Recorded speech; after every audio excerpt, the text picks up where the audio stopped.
আর ঘটনাটি সাল হবে 1950 সাল বা তার আশেপাশের একটি সময়। তো ইলিয়াস ভাইয়ের দাদা কুদ্দুস আলীর সাথে যখন ঘটনাটি ঘটা শুরু হয় তখন তার বয়স ছিল 21 বছর, আর ঘটনা যখন শেষ হয় তখন তার বয়স ছিল 24 বছর। তো এই কুদ্দুস দাদা তখনও বিয়ে করেননি। ওনার মূল কাজ ছিল কৃষি জমিতে পানি দেওয়া। এই কুদ্দুস দাদার বোরিং ছিল, তিনি বোরিং দিয়ে কৃষি জমিতে পানি দিতেন। বোরিং বলতে সেচ দেওয়ার এক ধরনের মেশিনকে স্থানীয় ভাষায় বোরিং বলা হয়। আর এই সেচ পাম্প দিয়ে যেহেতু প্রচুর পরিমাণে পানি বের হয়, আর এটা দিয়ে পানি দিলে অল্প সময়ের মধ্যে এই কৃষিক্ষেত ভরে যেত। ওই সময়টাতে কিন্তু এই সেচ পাম্প গ্রামে অ্যাভেলেবল ছিল না বললেই চলে, খুব কম ছিল। তো এই ইলিয়াস ভাই এবং তার আব্বার ভাষ্য মতে ওনাদের গ্রামে শুধু এই কুদ্দুস দাদারই বোরিং মেশিন ছিল। আর বোরিং এর ক্যানালগুলো একটা নির্দিষ্ট জায়গা পর্যন্ত ইট দিয়ে পাকা করা ছিল, মানে যেদিক দিয়ে পানিটা যাবে। এরপরে মাটির ক্যানাল, যেটা আমরা এখনো দেখি বিভিন্ন গ্রামে, যে সেচ পাম্পগুলো যখন সেটা দিয়ে পানি বের হয়, কিছুটা পথ, সামান্য কিছু অংশ পাকা করা থাকে, এরপরে শুরু হয় মাটির ক্যানাল। আর যেই জমিতে পানি দেওয়া হবে ওই ক্যানালের একটা জায়গায় ফাঁকা করে দেওয়া হয়, সেই জমিতে পানি ঢুকে পড়ে। আবার নির্দিষ্ট সময় পর সেই ফাঁকা জায়গাটা আবার বন্ধ করে দিতে হয়, নাহলে কিন্তু পানি উপচে পড়ে ওই জমির আবার ক্ষতি হতে পারে। এই জন্য এই বিষয়টা খুব সুন্দর করে মেনটেন করাটাও একটা দক্ষতার ব্যাপার।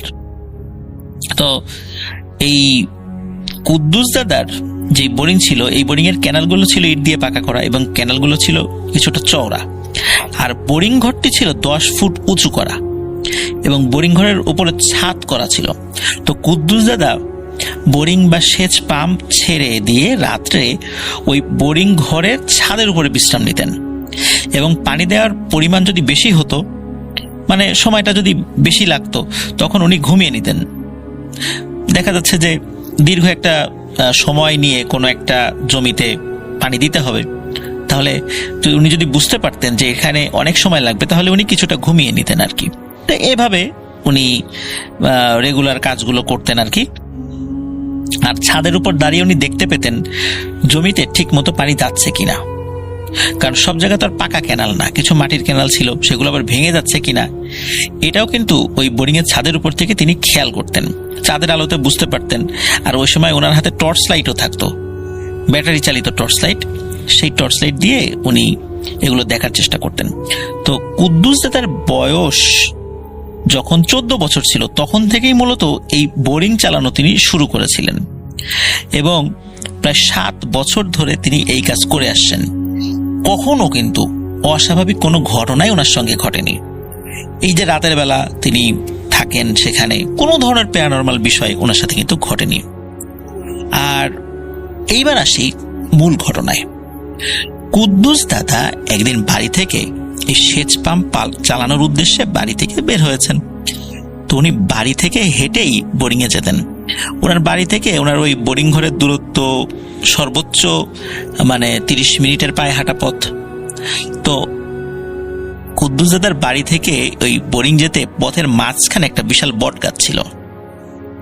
কুদ্দুস দাদা একদিন রাতের খাবার খেয়ে ওই সেচ পাম্প চালানোর উদ্দেশ্যে বাড়ি থেকে প্রতিদিনের মতো বের হয়েছেন।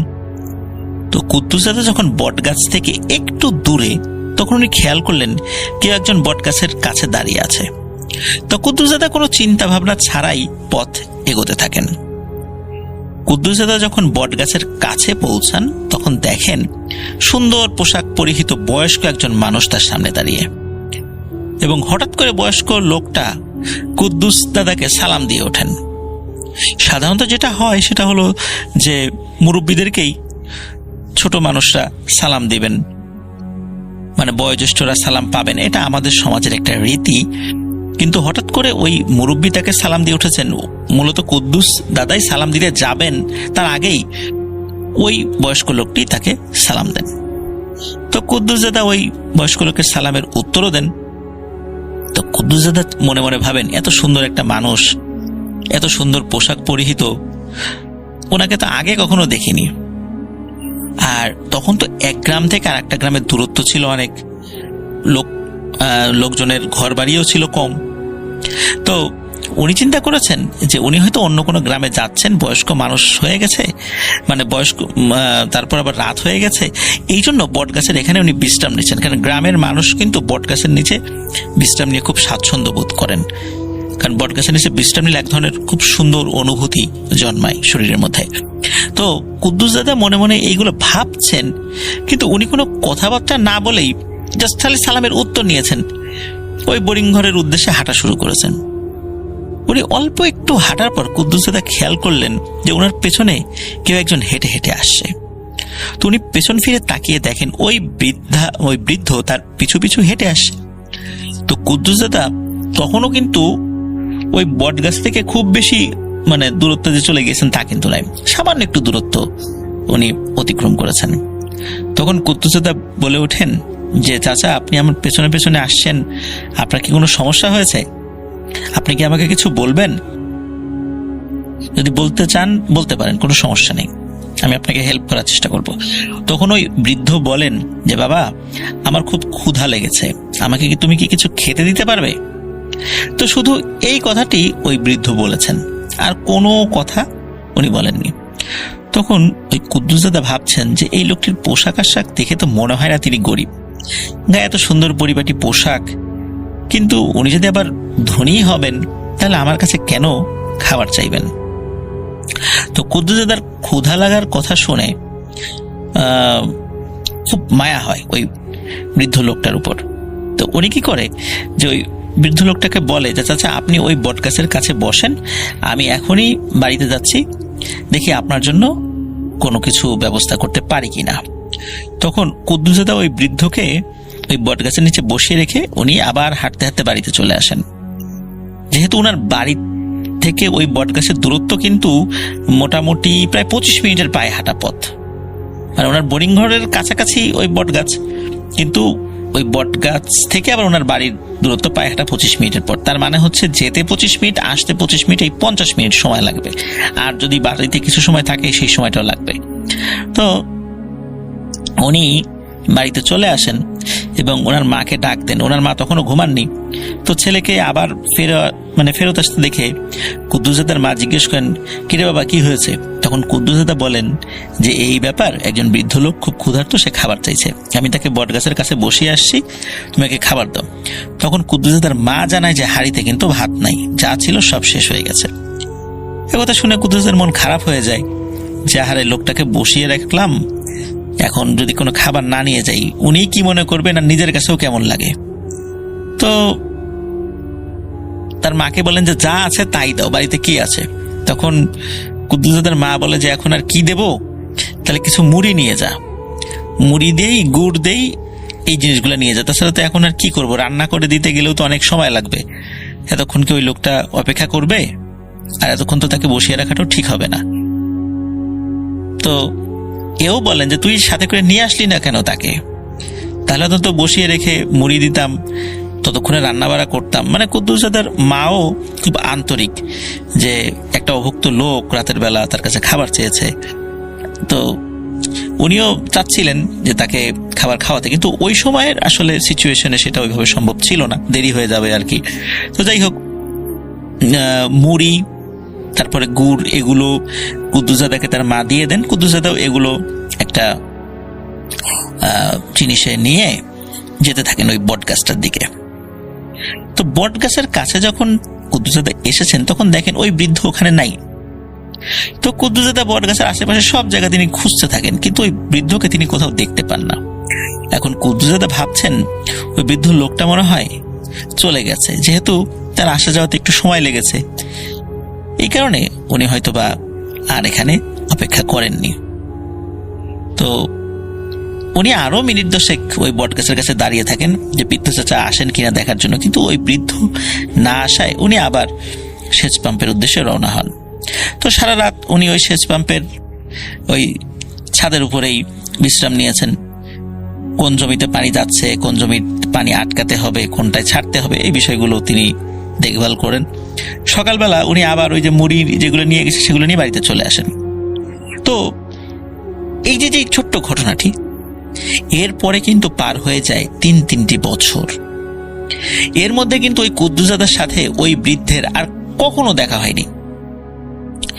3 বছর পর মূলত কুদ্দুসজাদার সাথে মূল ঘটনাটি ঘটে। ঘটনাটি যেদিন ঘটে সেদিন আকাশে চাঁদের আলো ছিল অন্য দিনের চেয়ে একটু বেশি, অনেক দূর পর্যন্ত বেশ ভালোই দেখা যাচ্ছিল। তখন রাত 11টার মতো বাজে।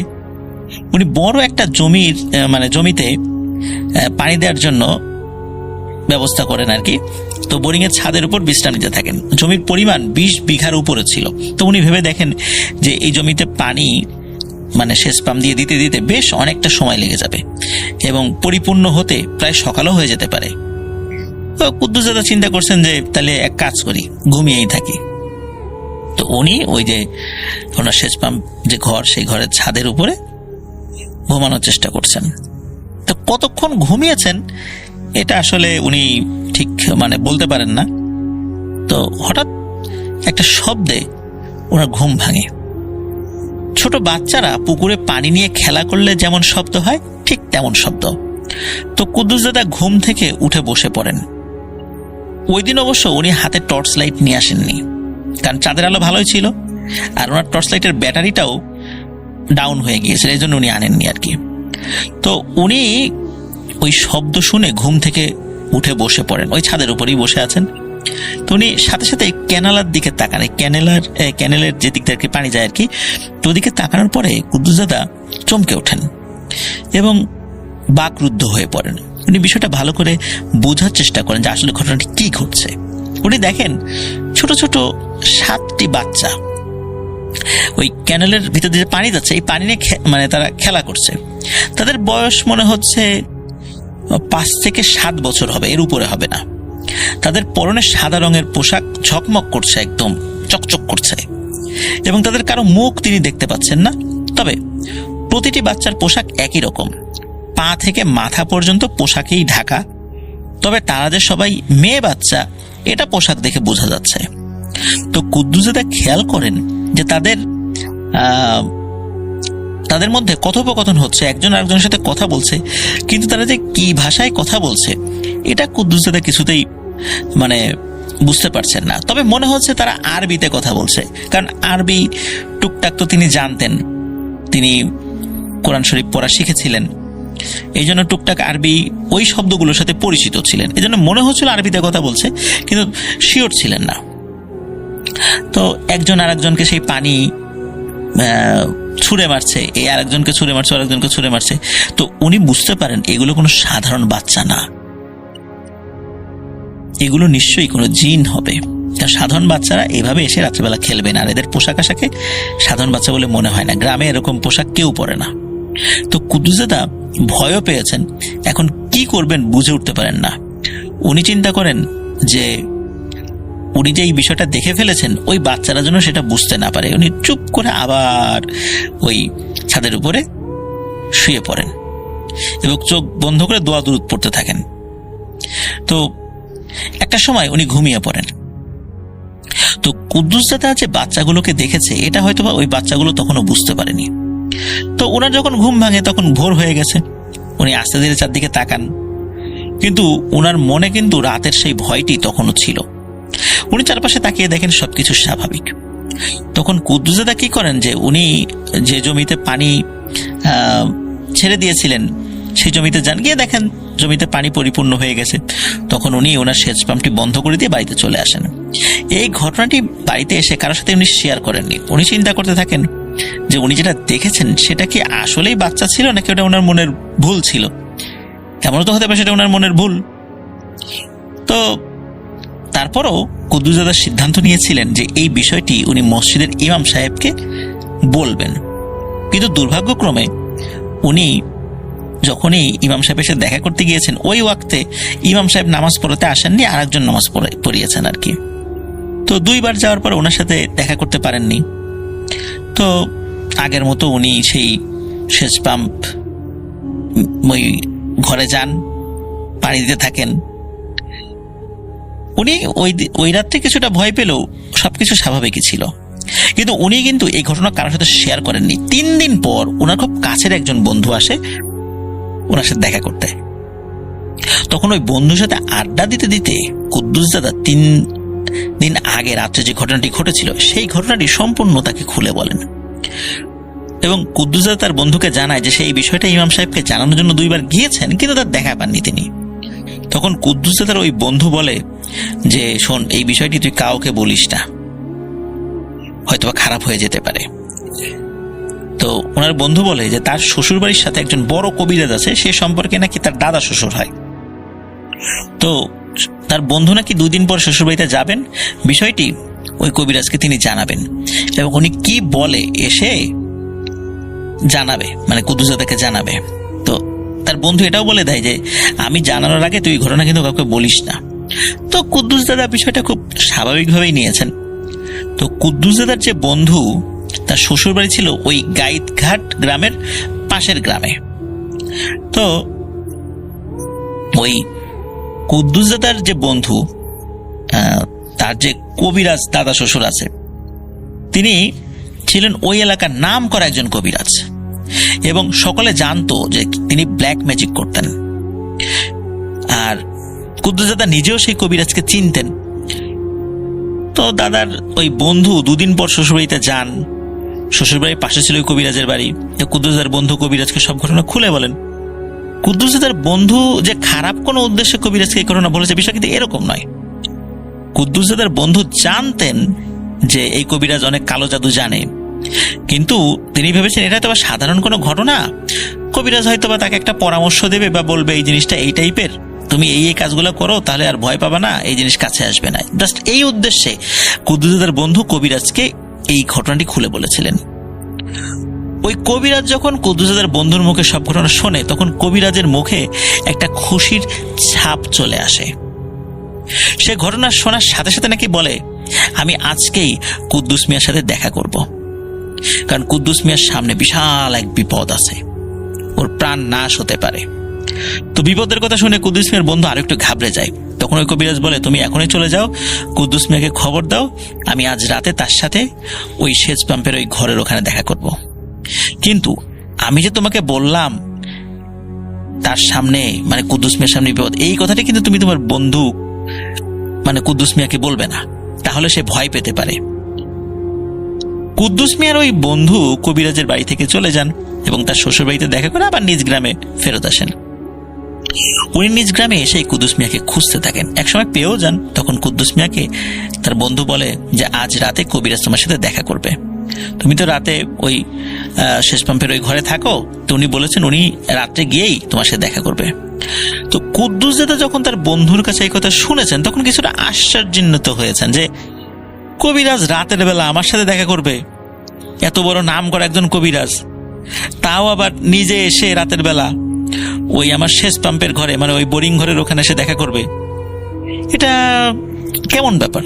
এই চিন্তা করে এই কুদ্দুস দাদার মনে একটু খটকা লাগে। আর ওই কবিরাজ যে কালো জাদু করতো এটাও তো কুদ্দুস দাদা জানতেন, তো উনি না হিসাব মিলাতে পারেন না। তো উনি রাতে কেন এই শেষ পাম্পে তার সাথে দেখা করতে হবে? যাই হোক, কুদ্দুস দাদা সেদিন রাতে ওই কবিরাজের জন্য অপেক্ষা করতে থাকেন, একদম স্বাভাবিক চিন্তায় আর কি। রাত শেষে সকাল হয়ে যায়, কিন্তু কবিরাজ আর আসে না। এভাবে 1.5 মাস অতিবাহিত হয়ে যায়, এর মধ্যে কবিরাজ আর আসেনি। আর কুদ্দুস দাদা প্রথম 2 দিন আসা যাওয়া মানে আশা করতো যে কবিরাজ হয়তো আসবে, কিন্তু পরে এই কবিরাজের চিন্তা মাথা থেকে একদম ছেড়ে ফেলেন, কারণ সে তো 2 রাত যখন তার জন্য অপেক্ষা করছে আর আসে নাই, পরে আর এইসব বিষয় নিয়ে উনি ভাবেন নাই। এইভাবে কেটে যায় প্রায় 1.5 মাস। এর মধ্যে এক অমাবস্যার রাত কুদ্দুস দাদা প্রতিদিনের মতো ওই রাতে বাড়িতে খাবার খেয়ে ওই সেচ পাম্পের উদ্দেশ্যে বাড়ি থেকে বের হন। কোনো সমস্যা ছাড়াই ওই বটগাছ পার হয়ে অন্য দিনের মতো স্বাভাবিকভাবেই তিনি ওনার গন্তব্যস্থলে পৌঁছে যান। উনি যেই জমিগুলোতে পানি দিবেন সেই জমির ক্যানাল কেটে দিয়ে ওনার পাম্প চালু করে দেন। উনি মাটির ক্যানালগুলো ঠিকঠাক ভাবে বেঁধে দেন। আগেই বলেছি যে ওনার বোরিং থেকে অনেক দূর পর্যন্ত কিন্তু ওই মানে অনেক দূর বলতে বেশ খানিকটা পথ ওই ক্যানাল কিন্তু ইটের তৈরি, পাকা ছিল, পরেরটা মাটির আর কি। তো উনি সব ঠিকঠাক করে দিয়ে এসে ওই বোরিং এর ছাদের উপর উঠে অন্য দিনের মতো শুয়ে পড়েন। এবং ঘুমিয়েও পড়েন। হঠাৎ মাঝরাতে কুদ্দুস চাচার ঘুম ভাঙে এক শব্দে, যেটা নিচে বেশ কয়েকজন ঝগড়া করছে। তো উনি ঘুম থেকে উঠেই ওই ছাদের উপর দাঁড়িয়ে যান এবং উনি দেখতে পান, স্পষ্টভাবেই দেখছিলেন, কারণ খুব কাছাকাছি ছিলেন আর কি, যদিও অমাবস্যা ছিল, কিন্তু উনি বুঝতে পারছিলেন ওই জায়গাটা কেমন যেন ঝকমক ঝকমক করছে। এই কারণে উনি দেখতে পেয়েছিলেন। উনি দেখতে পান যে সেই কবিরাজ দাঁড়িয়ে আছে এবং তার খুব কাছাকাছি, মোটামুটি 5-7 ফুট দূরে, সেই 7টি ছোট ছোট বাচ্চা দাঁড়িয়ে আছে এবং সবাই মিলে ওই কবিরাজকে কিছু বলছে। কুদ্দুস দাদা এই দৃশ্য দেখে খুবই ভয় পান এবং উনি ওনার বোরিং ঘরের ছাদের উপর থেকে 10 ফুট উঁচু ছিল প্রায়, ওখান থেকে নিচে লাফিয়ে পড়েন। আর লাফিয়ে পড়ার সাথে সাথে একটা শব্দ হয়। এতক্ষণ কিন্তু ওই কবিরাজ বা ওই বাচ্চারা কেউ দেখেনি যে কুদ্দুস দাদা তাদের দেখতে পেরেছে। কিন্তু কুদ্দুস দাদা যখন ওই লাফ দিয়ে পড়েছেন, একটা শব্দ হয়েছে, আর তখনই ওই কবিরাজ এবং ওই বাচ্চারা কুদ্দুস দাদার দিকে তাকিয়েছেন। কুদ্দুস দাদার ইচ্ছা ছিল উনি লাফ দিয়ে বাড়ির দিকে দৌড় দেবেন, কিন্তু 10 ফুট উপর থেকে লাফ দিয়ে পড়ে পায়ে কিছুটা আঘাতও পেয়েছিলেন এবং ওখানে দাঁড়িয়ে পড়েন। ওদিকে কবিরাজ বলে ওঠে, এই কুদ্দুস, যেখানে আসিস ওইখানেই দাঁড়ায় থাক, এক চুলো নড়বি না। কুদ্দুস দাদা হঠাৎ করে এই ধরনের কথাবার্তা শুনে, কথা নাই বার্তা নাই, তুই তুকারি করে কথা বলে উঠছে, উনি বেশ অবাক হন এবং উনি ওই কবিরাজের কথা মেনে নিতে বাধ্য হন। কারণ হলো, ওনার মনে হচ্ছিল তিনি ওই জায়গা থেকে এক চুলো নড়তে পারছেন না। আর কবিরাজ কি করেছে, যেই বাচ্চাগুলোকে একটা বৃত্তের মধ্যে বন্দী করে রেখেছে, আর ওই কবিরাজ নিজেও একটা বৃত্তের মধ্যে দাঁড়িয়ে আছে। 2 বৃত্ত থেকে দূরত্ব 7-8 ফুট হবে, এরকম আর কি আনুমানিক।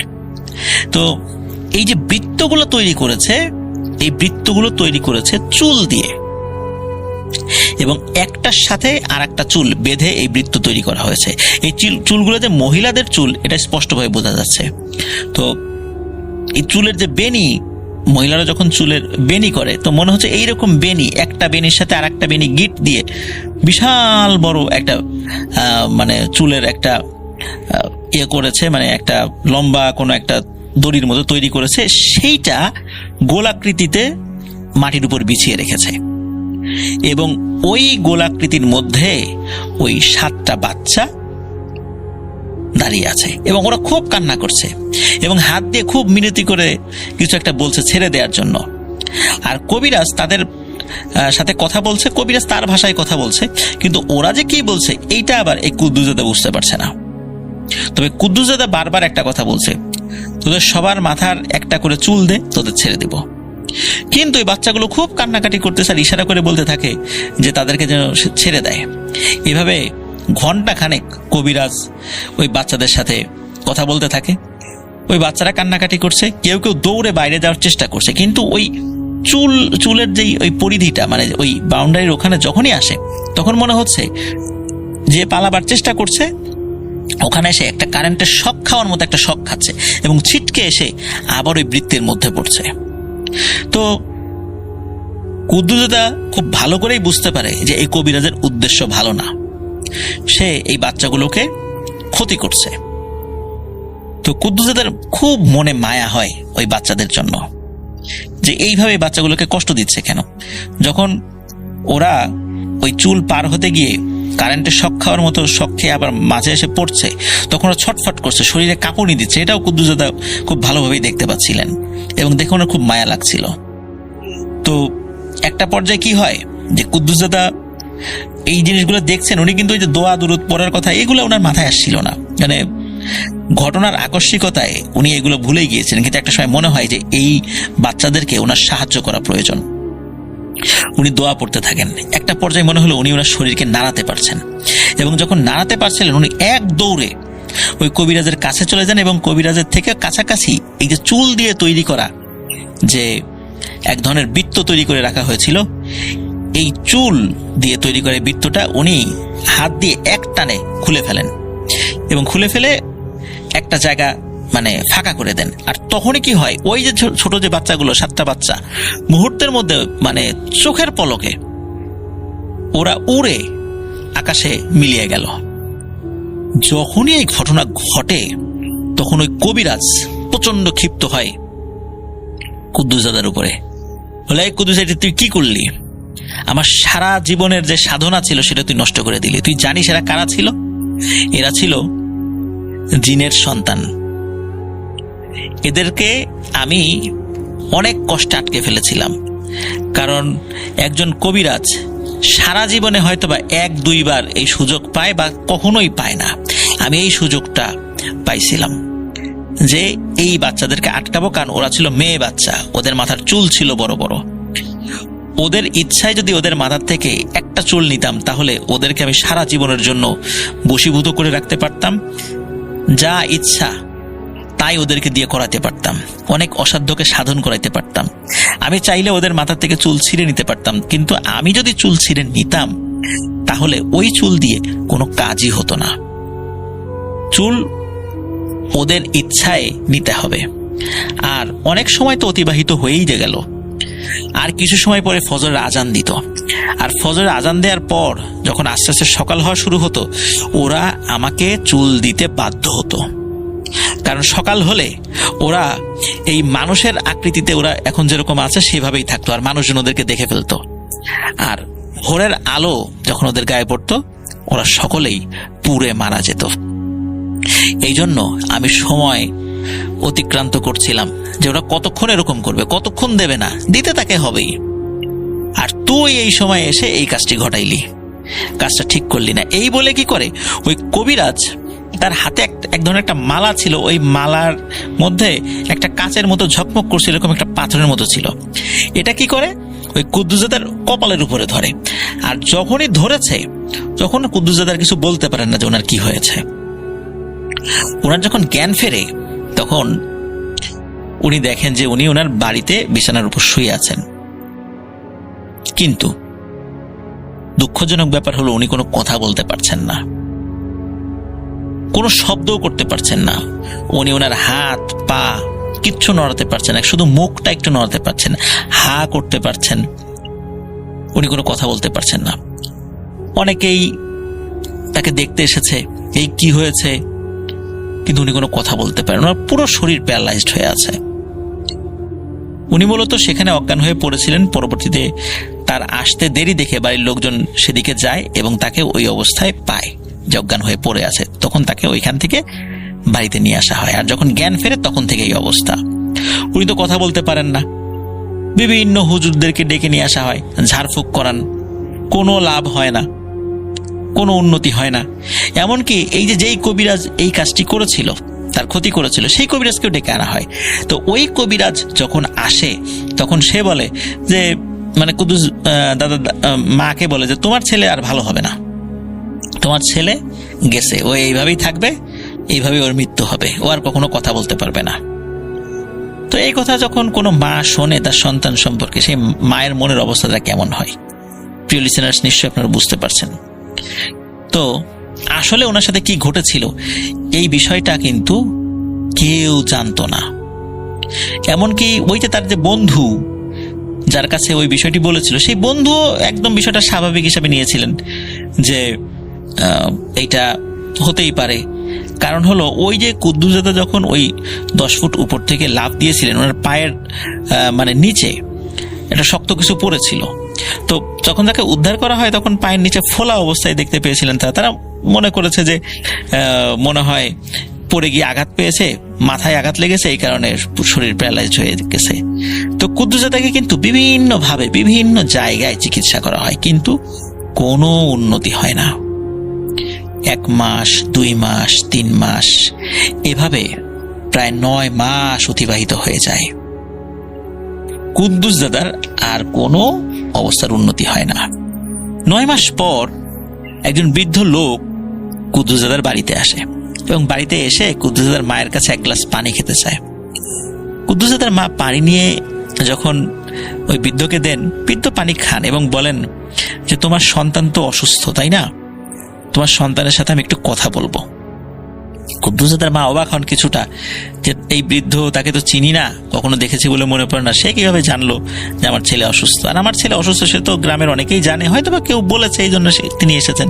বিষয়টা তিনি একদম স্বাভাবিকভাবেই নিয়েছেন বলা চলে। তখন ওই বৃদ্ধ কুদ্দুসদার কাছে যান, যাওয়ার পরে কুদ্দুসদার মা কিন্তু পাশে দাঁড়িয়েছিলেন। তখন ওই বৃদ্ধ কুদ্দুসদার মাকে বলেন যে তুমি একটু অন্য ঘরে যাও, তোমার ছেলের সাথে আমি একটু একা কথা বলবো। তখন তিনি চলে যান। তখন ওই বৃদ্ধ ওই কুদ্দুসদাকে বলেন, কুদ্দুসদাদা কিন্তু চোখ খুলে আসেন, তিনি দেখছিলেন তাকে। কুদ্দুসদাদা এটাও বুঝেছিলেন এটা হচ্ছে সেই বৃদ্ধ যাকে ওই যে বট গাছের মানে একবার গোড়ায় তাকে দেখেছিলেন, তার কাছে খাবার চেয়েছিল, ইনি হচ্ছেন সেই বৃদ্ধ। তখন ওই বৃদ্ধ কুদ্দুসদাদাকে বলেন যে বাবা, আমাকে দেখে অবাক হচ্ছ? বুঝতে পেরেছি তুমি আমাকে চিনতে পেরেছো। হ্যাঁ, তুমি ঠিকই ধরেছো, আমি আসলে কোনো মানুষ নই, আমি একজন জিন। আমি মূলত তোমার কাছে একটা বিশেষ উদ্দেশ্যে ওই রাত্রে খাবার চেয়েছিলাম, সেটা হলো তুমি কেমন মানুষ সেটা বোঝার জন্য। কারণ হলো তুমি যেখানে সেচ পাম্প বসিয়েছ ওই জায়গার আশেপাশেই আমি থাকি, কিন্তু কখনো কোনো মানুষের সাথে আমি দেখা দেই না। তো আমার 7টা নাতনি আছে, ওরা আরব দেশে থাকে, তো মাঝে মাঝে আমার এখানে বেড়াতে আসে, কিন্তু ওরা তো মরুভূমি এলাকায় থাকে, ওরা এরকম পানি দেখে না। তো যখন এখানে আসে পানি দেখে, এই পানি নিয়ে খেলতে ওরা খুব পছন্দ করে, এটা ওদের খুব প্রিয় একটি খেলা। কিন্তু ওরা যেখানে থাকে সেখানে তো এরকম পানি নাই। তো আমি ভেবেছিলাম যে যেহেতু তুমি এখানে পাহারা দাও, যদি তোমার দ্বারা ওদের কোনো ক্ষতি হয়, এই জন্য আমি চিন্তা করেছিলাম যে তুমি আসলে মানুষ কেমন। আমি যখন দেখলাম যে তুমি রাতের বেলা আবার বাড়িতে গেলে আমার জন্য খাবার নিয়ে আসলা, আমি বুঝতে পারলাম আর যাই হোক তোমার দ্বারা আমার এই 7 নাতনির কোনো ক্ষতি হবে না, কারণ ওরা খুব নিষ্পাপ নিরীহ, চাইলেই কোনো মানুষ ওদের ক্ষতি করতে পারে। আমি যখন বুঝতে পারলাম তোমার দ্বারা ক্ষতি হবে না, আমি নিশ্চিত থাকলাম। কিন্তু এক কবিরাজ সে বুঝতে পেরেছিল, তোমার বন্ধুর মাধ্যমে সে বুঝতে পেরেছিল যে এইখানে জিনেদের কন্যা সন্তান যাদেরকে আমরা পরী বলি, এরা আসে। তো যে কোনো মূল্যে সে আমার নাতনিদের মাথা চুল নিতে চেয়েছিল, কিন্তু তোমার কারণে পারেনি। আর একটু দেরি হলেই আমার এই 7 নাতনির করুণ মৃত্যু ঘটত। তুমি সাহস করে ওদেরকে মুক্ত করে দিয়েছিলে, আর যার ফলশ্রুতিতে ওই কবিরাজ তোমার উপর ব্ল্যাক ম্যাজিক করে তোমাকে একদম প্যারালাইজড করে ফেলেছে। তুমি ভাবছো যে আমি এত কিছু জানি, তাহলে কেন তোমাকে আমরা এসে সুস্থ করে দিলাম না? এই বৃদ্ধ কিন্তু উনি বলছেন এই কথাগুলো, আর এই কুদ্দুসদাদা কিন্তু শুয়ে শুয়ে শুনছেন। তখনও কিন্তু উনি অসুস্থ, উনি তো কথা বলতে পারেন না, খালি শুয়ে থাকেন, কিন্তু সবকিছু শুনতে এবং বুঝতে পারেন। তখন ওই বৃদ্ধা বলছেন যে বাবা দেখো, যদি আমি বা আমার পরিবার এসে তোমাকে সুস্থ করে দিতাম, তখন ওই কবিরাজ তোমার উপর আবার ব্ল্যাক ম্যাজিক করতো, কারণ তার অপকর্মের কথা গ্রামের অনেকে জেনে যেত। তোমাকে যে কোনো ভাবে সে আবারও অসুস্থ করে দিত, তোমার মৃত্যু হতে পারত। এই জন্য কবিরাজ ভেবেছে যে তোমার অবস্থা তো আর কখনো ঠিক হবে না, কবিরাজও নিশ্চিন্ত মনে রয়েছে। কিন্তু আমি, আমার যারা অনুসারী রয়েছে জিনেরা, তারা এই 9টা মাস ওই কবিরাজের প্রত্যেকটা সেকেন্ডে পাহারায় রেখেছি। ওই কবিরাজ কখন একটা দুর্বল সময়ে চলে যায়, আর ওই সময় আমরা তাকে আঘাত করব। দীর্ঘ 9 মাস অতিবাহিত হওয়ার পর আজকে সেই দিন এসেছিল, এবং আজকে কবিরাজকে আমার অনুসারী জিনেরা পানিতে চুবিয়ে মেরেছে। আর পানিতে চুবিয়ে মারার কারণে তোমার উপর যে ব্ল্যাক ম্যাজিক করা হয়েছে, এই ব্ল্যাক ম্যাজিকটা আস্তে আস্তে কেটে যাবে। সর্বোচ্চ 2 সপ্তাহের মধ্যে ইনশাল্লাহ তুমি স্বাভাবিক হয়ে যাবা, এবং আমার যেটা করণীয় সেটাও আমি করব। আর এই যে কবিরাজ, এই কবিরাজের সাথেও অনেক দুষ্ট জিনেরা থাকে। আর কবিরাজ নিজে তন্ত্রমন্ত্র জানার কারণে সে নিজের শরীরকে বন্ধ করে রাখতো। আমরা চাইলেই তার কাছে ভিড়তে পারতাম না। এই জন্য 9 মাস সময় লেগেছে শুধু ওই কবিরাজের দুর্বল সময়টা বের করার জন্য। আমরা জানতাম যে কবিরাজকে যদি আমরা মেরে ফেলতে পারি তাহলে তুমি সুস্থ হয়ে যাবা। এই জন্য তোমাকে সুস্থ করার জন্যই আমরা জীবনের ঝুঁকি নিয়ে এই 9 মাস ওই কবিরাজের পিছু লেগেছিলাম, এবং আজকে আমরা সফল হয়েছি, এবং ইনশাল্লাহ তুমি তাড়াতাড়ি সুস্থ হয়ে যাবা। তো এই বলে ওই বৃদ্ধ যে কাজটি করে, উনি গ্লাসে একটু পানি পরে দেয় এবং এই কুদ্দুস দাদার মুখে ওই পানিটা ঢুকিয়ে দেন, মানে কয়েক ঢোক খাইয়ে দেন। এরপর উনি স্বাভাবিকভাবেই বাড়ি থেকে চলে যান। তো অদ্ভুত ব্যাপার যে কুদ্দুস দাদা এরপর থেকে আস্তে আস্তে সুস্থ হতে থাকেন, এবং সত্যি উনি 2 সপ্তাহের মধ্যে পুরোপুরি সুস্থ হয়ে যান।